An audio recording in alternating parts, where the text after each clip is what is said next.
मुअज़्ज़ज़ व मोहतरम नाज़रीन व सामईन, अस्सलामु अलैकुम व रहमतुल्लाहि व बरकातुहू। प्यारे नाज़रीन व सामईन, आज की ताज़ा ख़बर लेकर आप हज़रात की खिदमत में हाज़िर हुआ हूँ। प्यारे नाज़रीन व सामईन, एक बड़ी ख़बर सामने निकल कर आ रही है और एक वीडियो बहुत तेज़ी के साथ वायरल हो रही है, जिस वीडियो में दिखाया जाता है कि प्रधानमंत्री नरेंद्र मोदी साहब के जन्मदिन पर एक बस्ती में, एक मदरसे में उनके लिए दुआ की जा रही है। यूपी के एक बस्ती के एक मदरसे की वीडियो है, जिसमें आप देख सकते हैं कि किस तरह से वहाँ के जो तलबा है, वहाँ के जो स्टाफ है, प्रधानमंत्री नरेंद्र मोदी के हक़ में वह दुआ मांग रहे हैं, दुआ कर रहे हैं।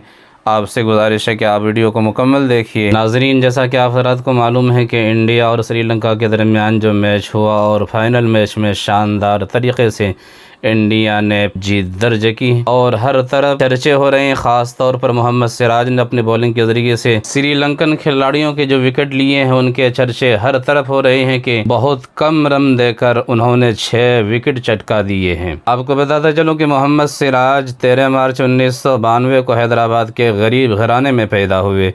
उनके वालिद Ghaus Mohammad auto rickshaw driver थे। उनकी वालिदा शबाना बेगम घरेलू खातून है। वालिद का ख्वाब था कि उनका बेटा क्रिकेटर बने, जिसे सिराज ने अपनी मेहनत से पूरा किया और अपने ख़ानदान के साथ साथ अपने मुल्क का भी सर फ़ख्र से बुलंद कर दिया। इसी बात पर जाने माने हस्ती IM के सदर जनाब बैरिस्टर असदुद्दीन ओवैसी साहब ने मोहम्मद सिराज के ऊपर बेहतरीन बात कही और मोहम्मद सिराज की तारीफ़ करते हुए उन्होंने कहा, जैसा कि आप वीडियो में सुन सकते हैं।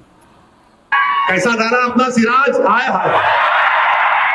इसी तरह से पड़ोस मुल्क के एक मशहूर और मारूफ बॉलर शोएब अख्तर ने भी मोहम्मद सिराज की जमकर तारीफ़ की और उन्होंने खुलकर इजहार किया कि इस तरह से इंडिया वर्ल्ड कप आसानी के साथ जीत पाएगा। यार मुझे तो यार बहुत ही इम्प्रेसिव फास्ट बॉलिंग लगी है। क्या विकेट था, क्या सीन हो रहा था और क्या जबरदस्त तरीके से सिराज ने स्टार्ट लिया।